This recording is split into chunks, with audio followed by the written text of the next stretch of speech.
Ok, possiamo accomodarci. Okay, let's sit down. Enjoy our Ok, yes, sit down. tell stories. You have given value to all the nerdy passion that we have. You are you are a legend for our world. Thank you. But how were this passion born in you? Well, I was always a games player as a child. I played chess for the school. I loved playing Monopoly. I played in the 1974 British Monopoly Championships. And I always wanted to turn my hobby into something. I didn't know what. And I was at school with Steve Jackson and John Peake. And after school, we eventually moved down to London. And we thought, wouldn't it be great to start our own games company? Okay. So we published a very small fanzine called Owl and Okay. Weasel. And we printed 50 copies of it. It was reaching out to other games players. And one of the copies found its way to the desk of Gary Gygax in Lake Geneva. And he'd just invented Dungeons and Dragons. Yes. He wrote to us, said, "Love your magazine. Here's my new game. What do you think?" We played it. Thought, wow, this is amazing. Yes. A game in which you're a hero, a wizard, and Yes, it changed your life. going on these fantastic journeys of the mind, killing monsters and finding treasure. So we ordered 6 copies, because that's all the money we had. Okay. And on the back of that order, we got an exclusive distribution agreement for the whole of Europe. Yes.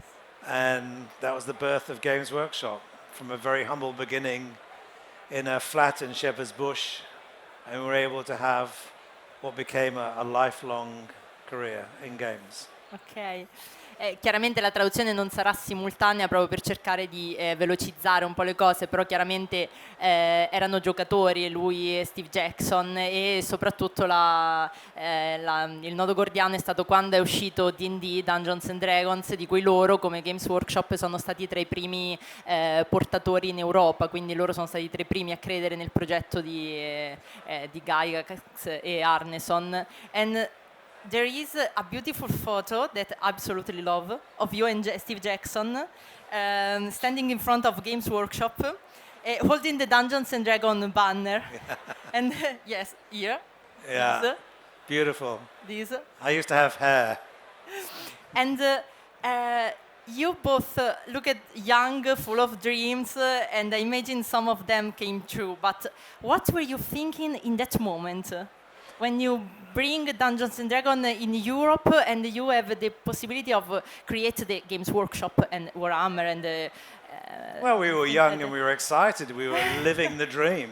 yes. We were working for something that we were passionate about. We weren't doing it for money.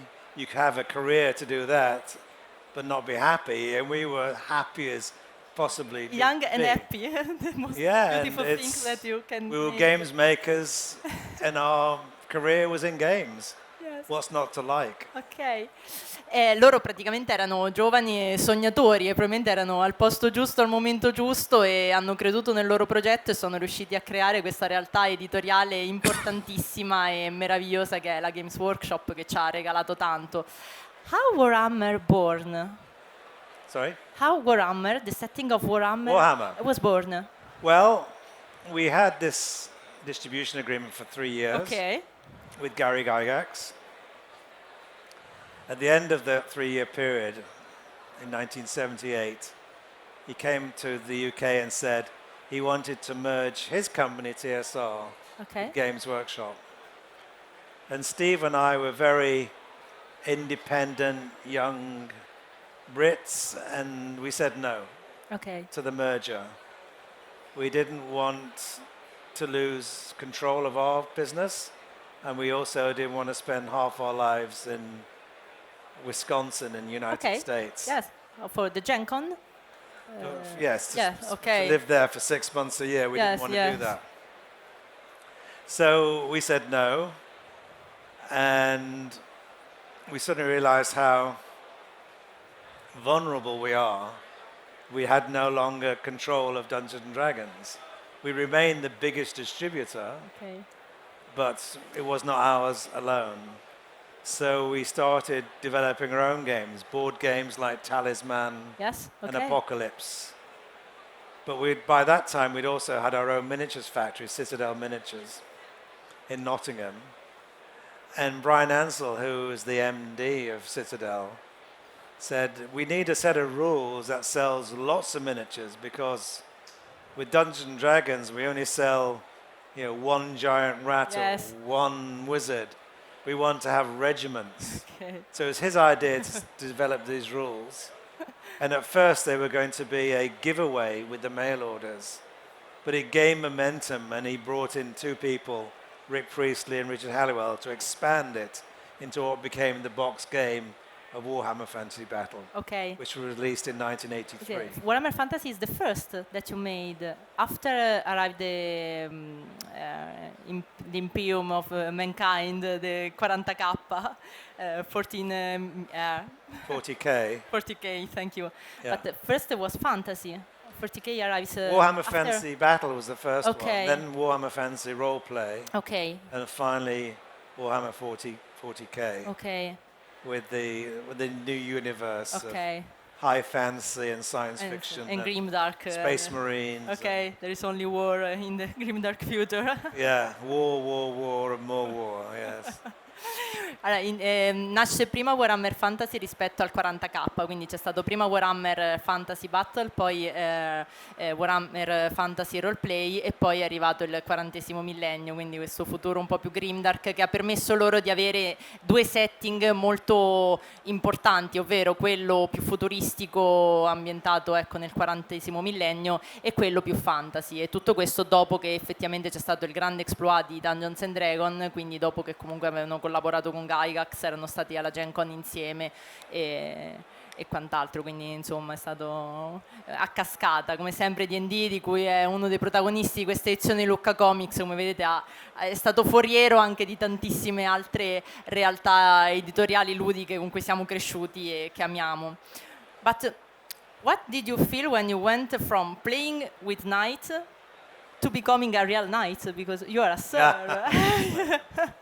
Well, a lot of time happened in between those two events.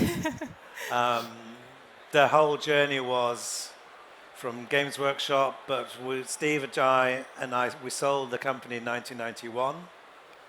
And then I moved into video games. Okay.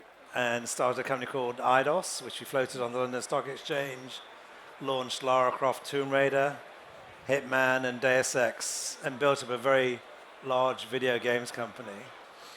And at the same time, I was aware of the shortage of software engineers to make games and every other industry that required coding and programming. So I complained to the government saying, you need to change the curriculum to move children from the passenger seat of digital consumption into the driver's seat of digital creativity. So I worked with government, and eventually the new computing curriculum came on the curriculum to replace ICT, which was just learning about Word, PowerPoint and Excel. So that, and I opened a school, a state school, to try and get the world moving from consumption to creativity. And I think perhaps that might have contributed, but it was a complete joy and surprise when you find out that you've been made a Knight of the Realm. To become Sir Ian Livingstone was incredible, humbling experience. I think so. To get the sword on the shoulder. Perché per chi non lo sapesse, ma credo che qui tra il pubblico tutti lo sanno, lui è Sir Ian Livingstone, quindi la domanda è stata cosa si prova a passare dal giocare con i cavalieri all'essere un cavaliere davvero, e lui in realtà non ha solo creato la Games Workshop assieme a Steve Jackson, ma ha creato anche il papà di Lara Croft, Tomb Raider, Commandos, insomma ha avuto molti meriti per il mondo videoludico, tanto che effettivamente in qualità di ingegnere e programmatore nell'ambiente il cavalierato gli è stato dato proprio per i meriti raggiunti e per le scoperte fatte in campo di game design ludico, e quindi ed è stato un onore, chiaramente una sorpresa perché non se l'aspettava. One of my favorite video games is Commandos. Okay. Yes, well, that was developed in Spain Yes. by Pyro, and it was an incredible game for the time. I think it was Yes, 1999, it was. but it was actually too difficult for a lot of people. Yes. But it was an amazing puzzle game, beautiful artwork, and yeah, it was very successful for us. Yes. And your favorite Warhammer army? You have a favorite army in the? Well, I'm just an old-fashioned space marine kind of guy. Okay, the iconic. Yeah. But I don't really play Warhammer No? anymore. Okay. I've got too old now and I can't paint, I can't see properly.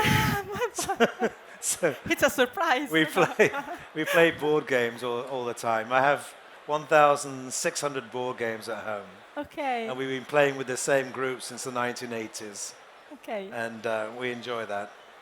Ok, a sorpresa in realtà non è un gran giocatore di Warhammer, cosa che in realtà mi stupisce, ma la sua armata preferita, se si potesse sceglierne una, sono i Space Marine, che chiaramente sono i più fighi dell'universo. But I have a Necron army. I'm a Okay. Xeno, yes. No? You like violence, obviously. Yes. But what is your most beautiful memories from those times when you start? What is one? The thing is, we were making it up as we went along. It was a new industry. You're talking about 1975, when the UK economy was in a really bad state. So we found great pleasure in starting something new, which was about our own hobby. And we found other people who enjoyed the hobby as well. So the people who were hired were not from traditional companies. We hired people who were like us. So they might have looked, like Visigoths and black leather and eye makeup and stuff, but they were incredibly passionate about the games they played. And so Games Workshop became like the Games Workshop experience, where like-minded people were enthusing about the products we were selling, teaching people how to paint figures, teaching them the rules, explaining how they worked the products together. And although they didn't realize it, they were fantastic retailers because of their knowledge and their passion. So it was a whole company was run by gamers for gamers. And I think that's what was so gratifying, that it was people like us. Ok. Uno dei suoi ricordi più belli, diciamo, di quando tutto è cominciato e tutto quanto è stato anche proprio il contatto con il pubblico, quindi la possibilità di vedere le persone venire da loro, riconoscerli, conoscerli e potergli insegnare le regole, capire le regole insieme, e tutto l'affetto, comunque sapere che la Games Workshop era diventata un'esperienza globale per i fan e per le persone, insomma, che gli hanno voluto bene. The people love you, loved your work, and it's a beautiful experience. E tra il pubblico c'è qualche curioso, appassionato, qualche domanda, visto che c'è la possibilità di parlarci? No? There is a question? No? I'm sure you have some more. Sì. They are shy. But you create stories with board game, war game, with a libro game, role play, Yeah. and with This is video my games. new one. Okay, won't you talk about Blood Island, this book that you have here? Well, Fighting Fantasy Game Books came out first Can I, in 1982. We wrote, Okay. Steve Jackson and I wrote The Warlock of Firetop Mountain. Because what we were trying to do was take a role-playing experience Okay. and put it into book format. Replace the dungeon master with the book, give multiple choice for a branching narrative, but add a game system like role-playing. Okay. So 3 characteristics: skill, stamina, and luck. So you played and read your way through the book. And I'm delighted to say they sold over 20 million copies globally, did really well in Italy as well. but also they got a whole generation of children reading. Because they were interactive, it gave them agency of control. It was all about them making the decisions. Okay. So it wasn't a passive experience like normal books. It was an interactive experience. And in the video games age, to have the agency of control is very important. So they've lasted, they've stood the test of time, and my new one came out last month, the Dungeon on Blood Island. So it's kind of a sequel to Death Trap Dungeon. Ok. Lui, come sapete, è anche autore appunto di libri gioco, quindi questa qui è l'ultima creatura che ci ha portato, e il bello dei libri gioco è il fatto proprio che all'interno sei tu che hai il controllo delle tue scelte, di quello che fai, non sei parte integrante della storia e non soltanto un personaggio che si muove in balia degli eventi, e questo diciamo è anche una delle parti che anche nei videogiochi in cui tu sei l'eroe, il protagonista che in base alle scelte poi ti ritrovi effettivamente a cambiare il setting o comunque a essere parte integrante della storia. C'era una domanda, ti faccio dare il gelato, aspetta, sì, arriva la nostra sfavillante regia. Grazie caro. Grazie, nice to meet you. It's a very pleasure to come here. And I have a question. The question is, as a pioneer in the world of games and interactive storytelling, what do you think is the biggest challenge today in creating immersive stories and worlds that can engage new generation? So this is the question. Thank you. Well, stories have to be good, of course, to engage with anybody. And there's an awful lot of competition from other media for today's Generation Z, Generation Alpha. TikTok and short form video is very compelling because they're using their phones for social engagement, information, and entertainment.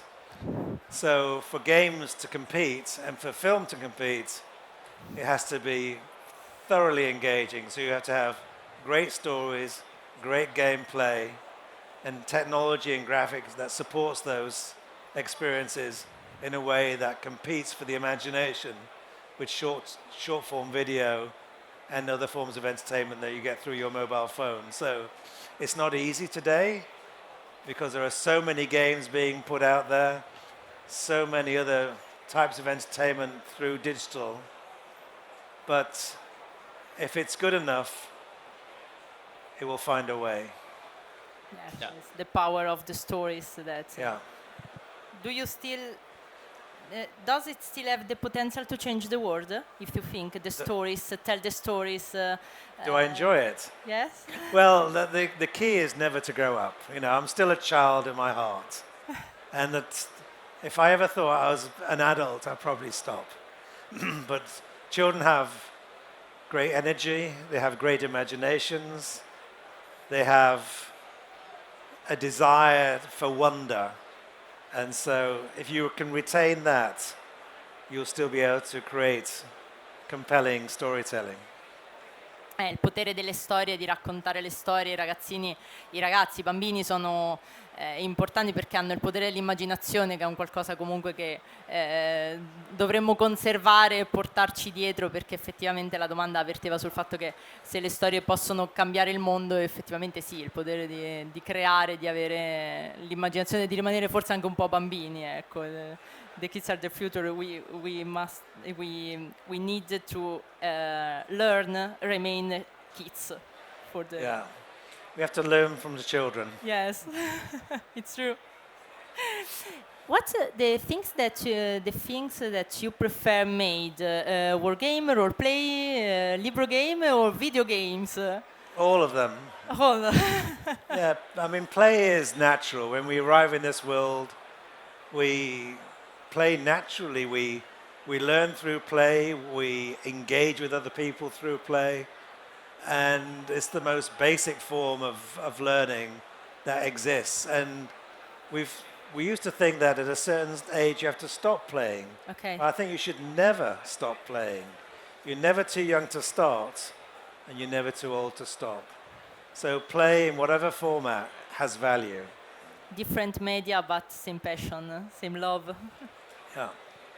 And you create a very important things for us, for our world, for everything. This is beautiful. But I know, I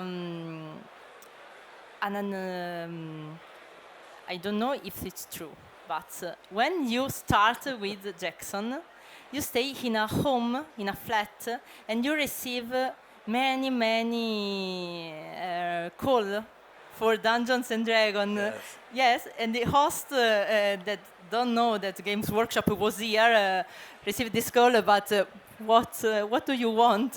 It's true. Yeah, you're talking about the very early days. I'll talk about that in a second, but before that, you know, we were also living in a van Okay. for 3 months because we didn't have any money. We had all the money we had we put into stock. So there's many strange stories of the early days of Games Workshop, but the one you mentioned, we didn't have a phone in our apartment, and obviously there was no mobile phones then, no internet. But there was a public payphone on the ground floor which we shared with our landlord. And through our magazine, Owl and Weasel, there was the phone number was in the magazine, and people would phone up trying to order a copy of Dungeons and Dragons. So the phone would ring, we'd run down the stairs, always too late. Our landlord was there. Hello. He was Irish. Oh, you want Games Workshop, do you? Aha. You can go to hell. And he used to hang up on people. And, but that made people more determined to find it. Ok. C'è un aneddoto che ho scoperto recentemente, che loro all'inizio non avevano effettivamente uno studio, ma erano in una sorta di grandi appartamenti, non avevano la linea, non avevano telefono, niente se non il telefono quello lì condominiale, quindi c'era un portiere che... E quando hanno iniziato a esportare Dungeons and Dragons, chiaramente c'è stato l'exploit di telefonate della gente che chiamava cercando Games Workshop per fare l'ordine di Dungeons and Dragons, ma non rispondendo spesso loro direttamente, capitava che appunto ci fosse qualcun altro che era il portiere o il proprietario proprio di casa che doveva rispondere a sto telefono e diceva: ma noi vogliamo Dungeons and Dragons, e quello faceva che cos'è che vuoi? E quindi it's a beautiful story. Happy days. Do you miss that day? No. No. No, I mean, it was good when you're young to be able to do all that, but at my age, I need my home comforts. Okay. Have you had a project about role play? Well, I never want to retire ever. Okay. I don't see the point. So I carry on writing Fighting Fantasy game books. I invest a lot in video game studios, Okay. help the next generation of people make games. I also have my own school in Bournemouth. It's a state school. It's not a private school. And it's all about empowering children, learning by doing, give them digital making skills, a good arts education. Because I really believe learning by doing is very powerful, the way these books got children reading, because they were engaged in the reading. It was their story, their decision making. So learning by doing is powerful. You don't forget that. When you play a game like Minecraft, a child learns contextually by applying the heat of a furnace to silica sand. They make glass, and they take that glass and put that in their environment. So they are learning by doing, and again, they won't forget that. So we're trying to get all that application of knowledge into the curriculum. And it's doing fantastically well. It's called the Livingstone Academy in Bournemouth. There's 550 kids there at the moment. It won't be full for another 3 years, and then there'll be 1,500 children there. Okay. What do you think about the role-playing industry in this time? That there is an exploit after D&D. Well, there's been a born, boom. Many role-play, many system, many. It's settings, fantastic. I mean, it's all part of, I think, being a correction, not a total move away from digital, but a little bit of. People who are born into digital want a little bit of physical in their life, so they're buying albums, they're buying physical books, they're buying physical board games, and they want to play role-playing games around the table with their friends. So it's not a question of giving up digital, of course not, but it's having a little bit of physical in their lives into entertainment, I think is very important. Plus you've got the resurgence in Tolkien, Stranger Things, Critical Role. Yes. The whole new 5th edition is much more accessible than previous editions. So there's no surprise that Dungeons and Dragons are going through a huge boost and revival.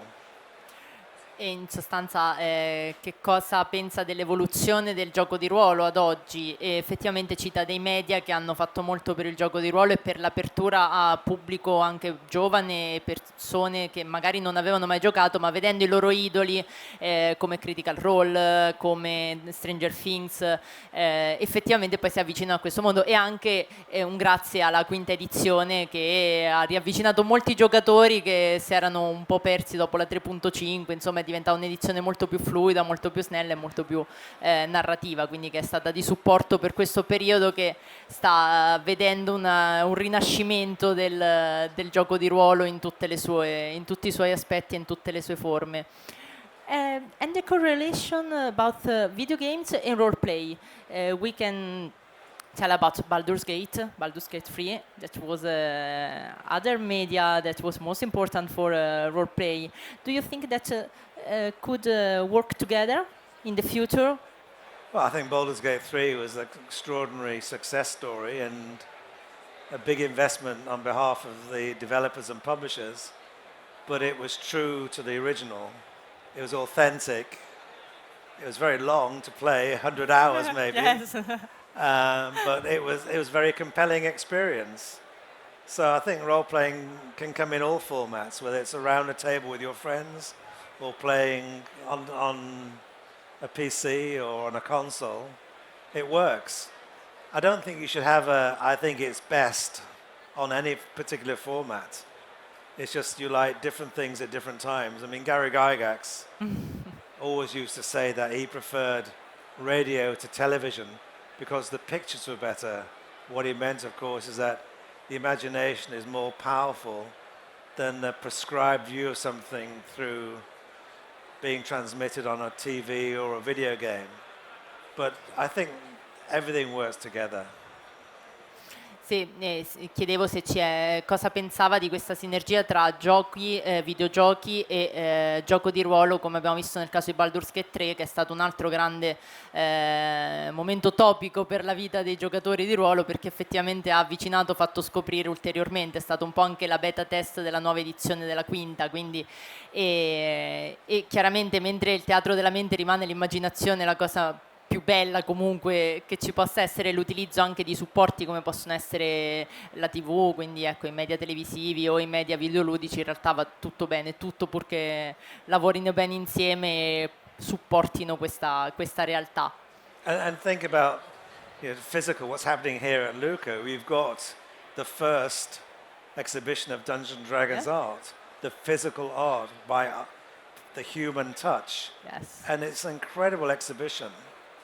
But if all those illustrations had been digital, it wouldn't have had the emotional impact as it has of seeing something that was created all those years ago, right here. Yes. Which other games, which your favorite role-play games? Well, that's a bit like saying what's my favorite child, and I have 4, so it's impossible to have a favorite. So I think emotionally probably Dungeons and Dragons. Okay. Because that's where I started. Okay. But there's other games, of course, I love, whether it's RuneQuest, Call of Cthulhu, and I can't ever forget Warhammer. Not strictly role playing, but it started off with the role playing element. E comunque il suo gioco preferito è Dungeons and Dragons come gioco di ruolo, proprio perché è stato il primo, quindi è così come l'impatto che ha avuto su Warhammer. Ci sono altre domande? Vai. Ma dimmi, guarda.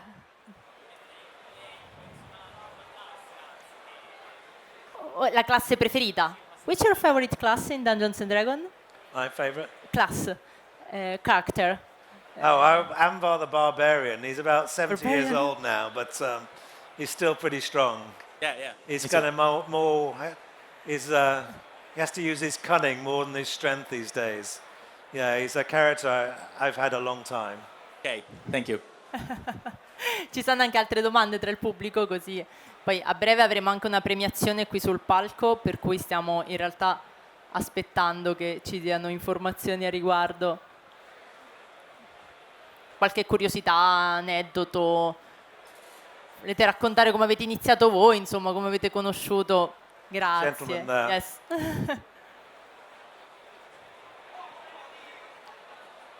Maybe it's just a a silly question, but my favorite fighting fantasy game book and also one of my favorite game books ever is Island of the Lizard King, and I just wanted to ask if you have any My memories. favorite, again, Well- going for favorites. Again, I'm going to give you 4, like my 4 children. So I think Warlock of Firetop Mountain, because it was the first, there was a big emotional connection to that.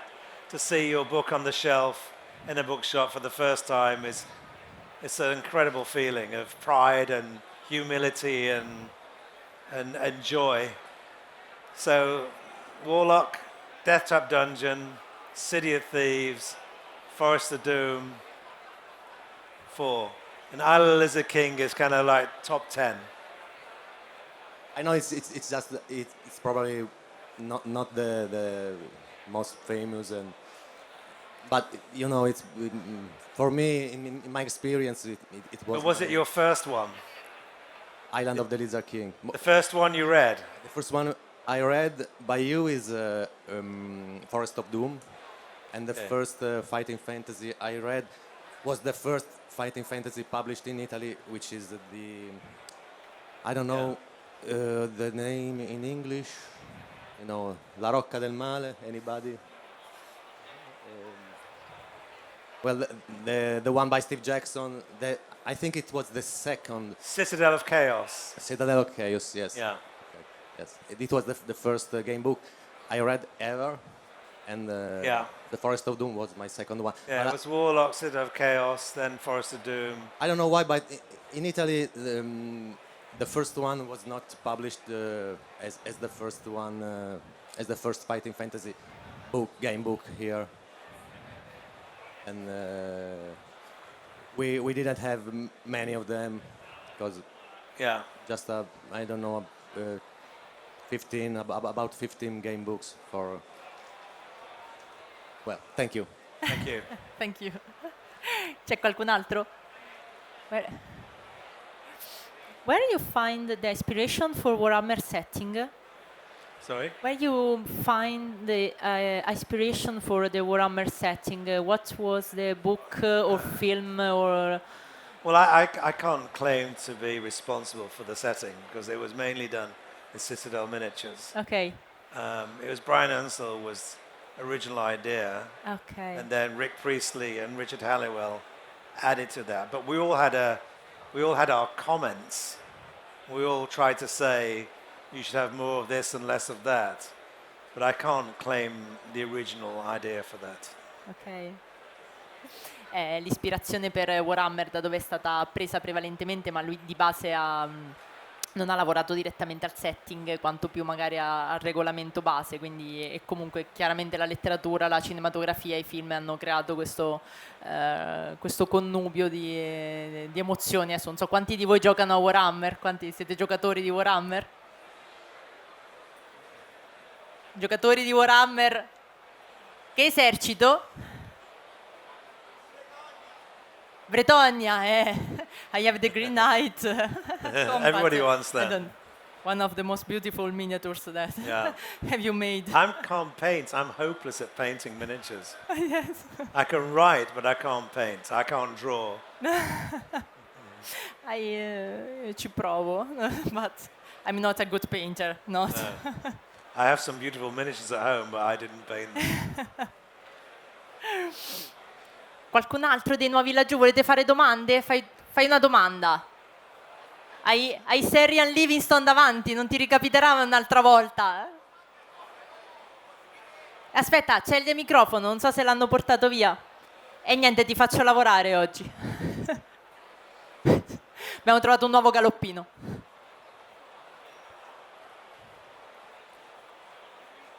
Non funziona, vuoi venire qui vicino così magari ti sento io? I want to say thank you for your job, for what you are create, because you make happy so many people, so many players who loved the Warhammer setting, the ideas, and what and the friendship with.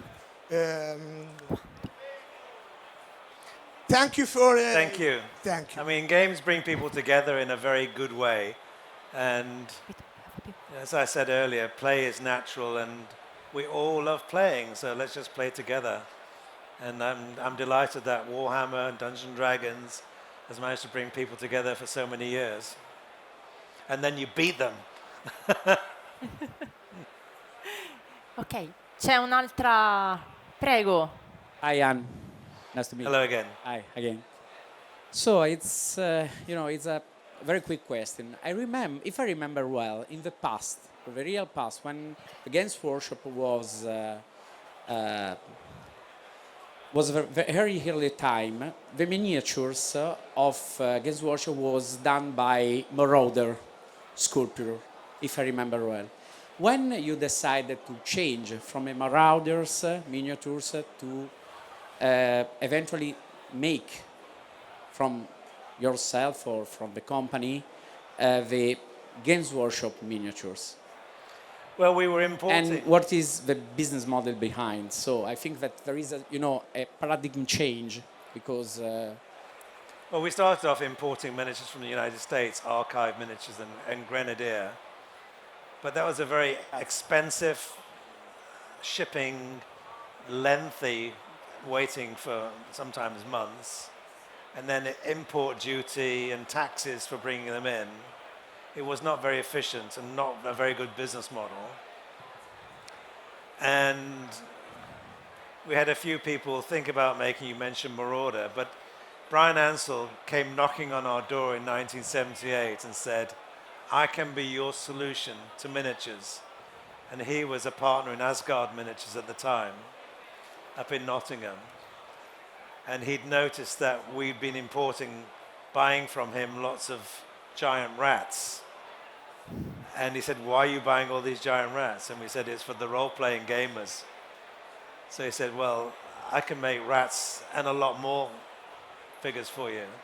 So we decided to start a new company, which was Citadel Miniatures, with Brian in partnership. And he was amazing at execution.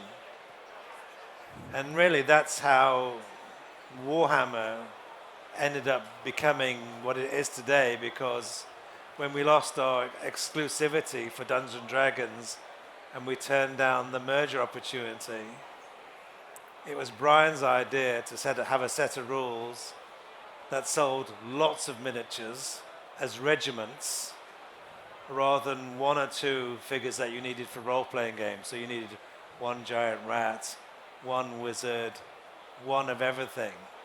But he wanted to sell units of 20. And so in his mind, he wanted a tabletop battle game in a fantasy setting. And that's how gave birth to the idea of Warhammer Fantasy Battle. And then, of course, Role RPG came along, and then Rick Priestley with his magnus opus of Warhammer 40K. With your work, All explained in Dice Men. with your work you change life about your fun. How do you feel that? Change what, sorry? Change the life we people. created, yes, of people. Yeah, it's wonderful to hear that now through the games, through the books as well. Got people say how they took comfort from reading these books when sometimes their personal lives were kind of dark or difficult, and they would escape into these worlds and be in control of their lives by playing. What do you call them here? Libro gioco? Yes, in Italian, libro And gioco. So through Warhammer, Dungeons and Dragons, role-playing games, these people have been able to find a life that is very enjoyable for them. And I find that very humbling, and that's why I will never retire. It's the joy, it's wonderful to hear. È molto orgoglioso, diciamo, che il suo lavoro, che sia i libri, i videogiochi, i giochi di ruolo, regalino gioia agli altri, che gli altri, i fan, gli appassionati si ritrovino nelle pagine o nei giochi che produce. Questo penso che sia effettivamente molto soddisfacente, un'esperienza molto, molto bella. Do you stay in a stand in Lucca? Have you a stand? I'm doing a signing tomorrow. Okay. I think on one of the stands. I think Dove? it's 6 o'clock at the Raven stand. Ah, ok. At the Raven stand. What time? Grazie. 6:30 on the Raven Okay. stand. 6 p.m. till Okay. 7. This is not your first Lucca. No, I was here last year in the rain. Okay. We launched the Italian edition of Dice Men. Okay. I can't remember the name of it in Italian. Luomi and Dice Men. Okay. And the new Fighting Fantasy game books came out. And I was previously here years before that. I love coming to Lucca. Okay. Which was the things that you love in Italy? The most thing. I love the food, my favorite food in the world. Okay. I love the people and I love the climate. And I go to Sardinia quite a lot. The sea there is amazing. Okay. And I love, last but not least, I love the wine, especially the Okay. big Tuscan wines. This is our excellence. Chiaramente gli piace il cibo, il vino e la gente, che sono le cose per cui noi italiani in realtà siamo famosi in tutto il mondo. Yeah. White truffles I love, crab linguine, and I mean I could live here easily. Okay. Yes. And the Italy loves you, I think. I hope so. Thank you. Now we have a premiation, okay, about a Libro game and in your presence. I don't know if you know this. Or Libro game. Libro game, yes. Perfetto, eccolo, Mauro Longo, uno dei nostri più importanti scrittori di libro game, che sta salendo sul palco per... Vado. Sir Ian Livingstone. Nice Hi. to meet you. Thank Okay. you. So, I try in Italian, so please okay. translate this one. Come ogni anno, Lucca Games e Libro Games Land organizza un premio dedicato ai gamebooks, ai libro gioco, ai libro game, grazie a Lucca Crea e al comune di Lucca. E quest'anno che viviamo nel, diciamo, il premio è dedicato all'effetto farfalla. No, please sit down, no, stay with me together, no need to be stand.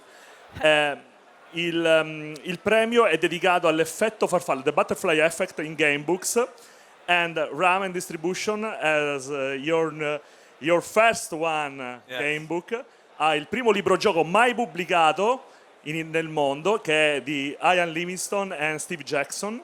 And so, qui abbiamo deciso, anche con il parere di Lucca Crea, di assegnare il premio per il miglior libro game italiano di quest'anno, naturalmente la ristampa fatta da Raven quest'anno, a The Warlock of Firetop Mountain, lo stregone della montagna solitaria, della montagna infuocata, che Sir Ian Livingstone e Steve Jackson hanno scritto nell'82, in 1982. 82, yes, 82. August.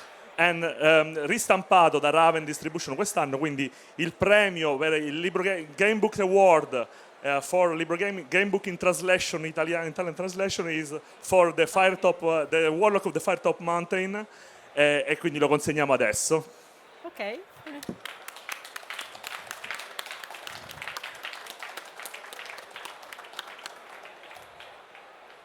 Another award for you. Thank you very much. Thank you very much for your work Thank you. this year.